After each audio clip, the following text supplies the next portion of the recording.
So welcome all of you in the class of 11th Economics. So today we are going to have the last and final session of the chapter Demand. So we are going to have the first content today, that is exceptions to the law of demand. In the last class we have seen the law of demand, that basically states the relationship between price of the commodity and quantity demanded. Now we need to see some of those areas where the law of demand is not applicable. For example, if we are concerned about the articles of social distinction, basically these are such articles. For example, we can say heritage items, or we can say antique coins. It means if we talk about these articles, we can say they have the demand even when the price is high and the quantity are less. Okay. Then come to Giffen goods. Giffen goods are those inferior goods that are having the least possible demand even when the income is rising, even when the price is low. For example, we can take the example of obsolete items or obsolete electronic appliances. For example, if we talk about the electronic gadgets, we people will not be able to prefer mobiles that for a QWERTY, keypad or of button technology. Since we are in the era of artificial intelligence as well as touch screen technology, we must have the best possible featured mobile in today's arena. So we can say, when with respect to Giffen goods are those inferior goods which have the least possible demand even if the income is rising or the price is low or very low. The people are demanding the less of these items. It is also called as Giffen paradox when this term has been framed. Now coming to the irrational judgment of price collusion. Sometimes the people think that higher the price would or better leave the commodity. With this instant, with this thinking or perception in the mind, people used to purchase high. It means if the price is high, they used to purchase more, thinking of that it will be a better quality. Then demonstration effect. It means people have a tendency, and we are having a tendency to show off. Right? It means even if we people are not having enough purchasing power or real income in our hand, even then we used to incur some expense in order to make people realize that we are not least in terms of others. Even you have been noticed that if we are having a TV at our home, we need to buy LED just to let friends or just to let neighbors know or relatives know that we are also superior in some sort of life. So basically it's a demonstration effect where if the price is high, people used to purchase more. If the income is less, even people used to purchase more in terms of EMIs or fine. Now, then we have trading of shares and security. Trading of shares and securities has a tendency that whenever there is a bullish market, or when we say when the price of shares are rising, people used to buy more. And when the price of shares are falling or the share market is getting down, people used to sell less. So people used to sell more. So we can say the law of demand does not apply to these exceptions, since when the prices are high, the people are demanding more, and the prices are less, people are demanding less in various of the following cases. Right? Now we are coming to the second term, that is exception. Why demand curve slows down? It is again a matter of concern that we need to see why demand curve slows downward. If we take into consideration why it is being slowed downward, we just need to see the possible reasons. First of all is law of diminishing marginal utility. See, in the chapter utility analysis, we told you the law of diminishing marginal utility. It states that when a consumer is consuming more and more units of a commodity, its marginal utility or additional utility derived from every unit of the consumption goes on decreasing. Similarly, when we are on the purchase in the market, we used to buy the product very least when it has the same price level.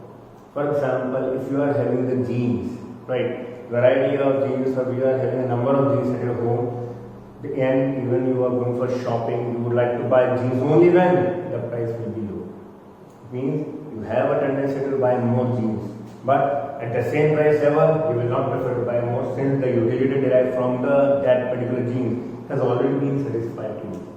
But suppose if there is a market offer that you can buy 3 jeans at a price of 1 or 4 jeans at a price of 1, then it will raise the level of your demand. It means when the price will fall, the demand will generate. It means you will prefer to buy more only when the price is high, right? Only when the price will fall. Else, according to law of diminishing marginal utility, you will not prefer to buy the product at the same price since the utility derived from that product is already being satisfied. Okay? So, coming to the second, substitution effect. Substitution effect tells us about the substitute goods. It means it does not tell the price of the substitute goods will rise or fall. It remains constant. It is the price of our own commodity that let us to feel whether the demand will rise or fall. It means if we talk about two products, say X and Y, and if the price of X falls, it means the quantity of Y will fall. Why this happens? Because in terms of Y, the commodity X will become more cheaper or reasonable, and more people will prefer to buy X since the price has become more cheaper in comparison to Y, because both are substitute goods. It means when the price of the commodity X will fall, it becomes relatively cheaper than its substitute Y. It means it will lead the demand curve to slope downward, since when the price falls, people will demand more of X than Y. Fine. So this is what the substitution effect is all about. Then we have income effect. If we talk about income effect, it is basically real income effect. See, if the person is having real income 100 and the price of X is 10, he will prefer to buy 10 units. But if we say the price has fallen to 5, he will be able to buy 20 units with the same level of income. It means income effect says about the purchasing power or real income effect, where when the price falls, he will prefer to buy more with the same level of his income. That was the income effect, or you can also say it is also called as the real income effect, where the purchasing power of a consumer is rise or fall due to fall and rise in the price of commodity. So, coming to the multiple use of a commodity, for example, milk, or we can have electricity. Since both the commodity are having multiple uses, so if the price of milk will fall, people will prefer to buy milk in higher quantities, since they will prefer to make more of items that can be prepared with the help of milk.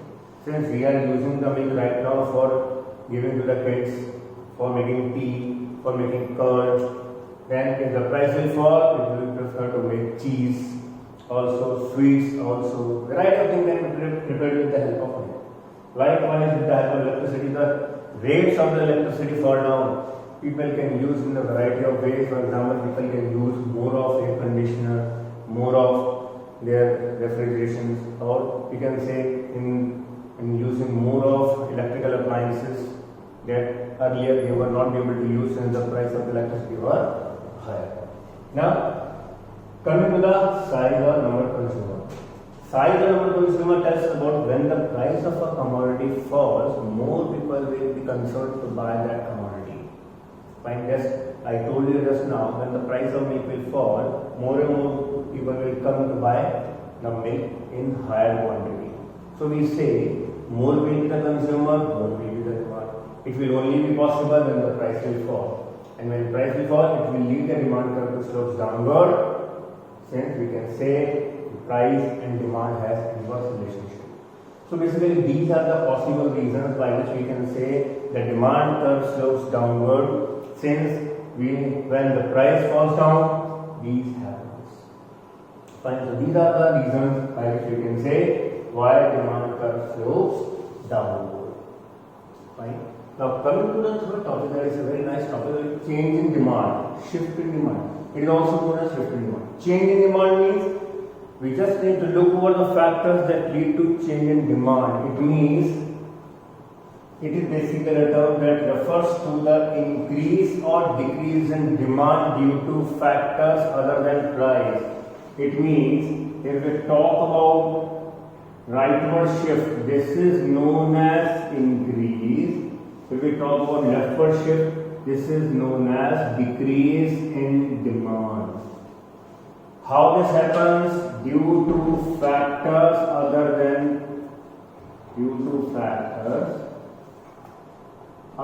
than price. And we have already told you what can be the factors other than price. These are the factors other than price. Say price of related goods, income, taste and preferences, expectations. These are the factors that constitute increase and decrease in demand. Fine. How come? If the income will increase, demand will increase. If the income will reduce, demand will also reduce. If the taste and preferences of the people are high, people will demand more. If the taste and preferences of the people are less, people will be demanded less. Fine. So basically, this is change in demand. This is also known as shift in demand because it is leading to the rightward and leftward shift, or we can say forward or backward shift in demand in totality. So basically, this is change in demand. This is also called a shift in demand curve that leads to increase and decrease in demand due to factors other than price of the own commodity. Okay, here the price remains constant. Fine. We have thus seen the change in demand. Now we are going to see change in quantity demand. Change in quantity demand is also known as movement along demand curve. It means it will move upward or downward. This upward downward take place due to change in price of the commodity. It means when price will rise, it will move upward. When price will fall, it will move downward. In simple, we can say the law of demand applies over here. That states when price of the commodity rises, it demand falls. When price of the commodity falls, it demands rises. So now, when the movement of upward will be known as contraction of demand. Contraction means squeezing of the quantity demand. Whereas when there is a reduction in the price, it will lead to extension of the demand. It means the quantity demand is increasing. So when we say change in quantity demanded is a term that is occurring due to rise or fall in the price leading to contraction or extension of quantity demanded. That we need to understand very carefully. That's why we told this is change in demand, this is change in quantity demanded. Here the factors other than price will be held as constant. It means there will be no change in the income of the consumer, price of related goods, taste and preferences, expectations, number of consumers, distribution of income, and so on. So we have taken change in quantity demand. Also, this is also known as movement along demand curve, since demand will move according to or on the or along with demand curve itself. Either it will contract or it will expand. It will be less, it will be more. That you need to understand. Okay. So this is basically change in quantity demand that we have taken. Now we are coming to some effects that we need to focus on. Since we have seen the change in demand, we have taken the three examples from the book of VKOD. That is, see, cross price effect, income effect, and taste and preferences effect.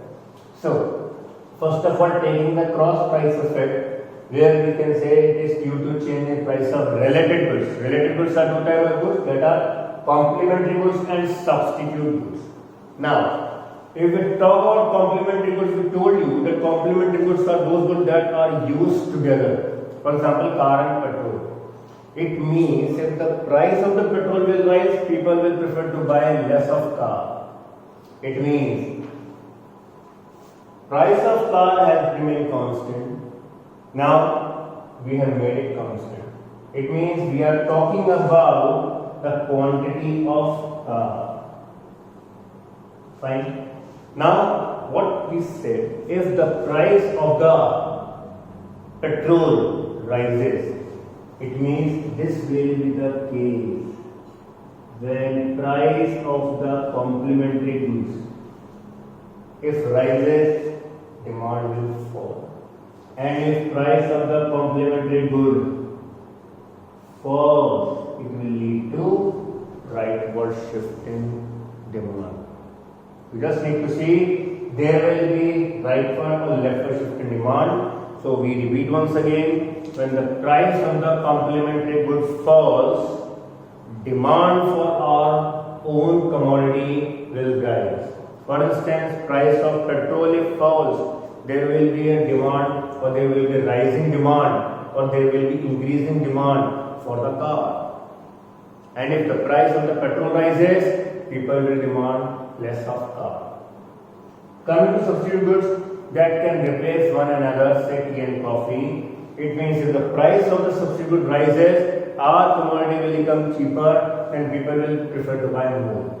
So we can say if price of substitute goods rises, our quantity will rise, our commodity quantity will rise. So if the price of substitute goods falls, it will lead to fall in the demand or decrease in the demand of our own commodity. For instance, if we are dealing in tea and our substitute is coffee, fine. It means if the price of the coffee rises, people will demand more of tea. They will switch coffee for tea. Right? Now, it means they would like to replace coffee for the purpose of tea, but they will prefer to buy more of tea than coffee if the price of coffee rises. So, as and when more the price of coffee, more will be the demand of tea. Lesser the price of tea, the lesser the price of coffee, lesser will be the demand of tea. So, there is basically positive relationship of price of substitute goods and quantity of own commodity. And there will be inverse relationship between the price of complementary goods and quantity of own commodity. This is basically cross price effect of relative goods. Coming to income effect, simple effect is when income rises, there will be an increase in demand. When income falls, there will be decrease in demand because income has a direct relationship between quantity and demand. Since if the person is having higher level of income, he can demand more of goods.